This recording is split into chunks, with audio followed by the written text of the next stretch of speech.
કેમ છો કાકી?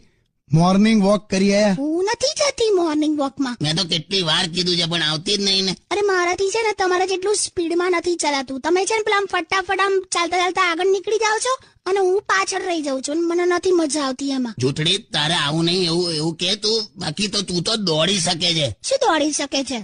અરે પેલે દિવસે મેં એટલું જ બોલ્યો કે લા દૂધ ઉભરાયું અને તું જે સોફા પરથી છલાંગ મારીને દોડી છે રસોડા તરફ, આહા, કોઈ પકડી ના શકેલા તને. એટલે મિલ્ક ઉભરાયું ને મિલ્ખા દોડ્યો એવું લાગ્યું. શું મિલ્ક ને મિલ્ખાન બધું કરો છો? એટલે તારી હેલ્થ માટે જ કહું છું લ્યા. આ વાઇબ્રન્ટ ગુજરાત જેવું તે છે, શરીર ડેવલપ કર્યું છે ને એના માટે કહું છું. બાકી યાદ રાખજે, ઘરે નાવાનું સેટ નહીં થાય, તને કાર વોશ ની સર્વિસ સેન્ટરમાં દોડાવી પડશે. શું કાર વોશ ને બધું સર્વિસ ને બધું બોલો છો યાર? આમ અમારે સ્ત્રીઓને છે ને આખો દિવસ એટલું બધું કામ હોય ને કે એક્સરસાઇઝ થયા જ કરે. ઓકે છે ને આર્ગ્યુમેન્ટ તૈયાર જ હોય.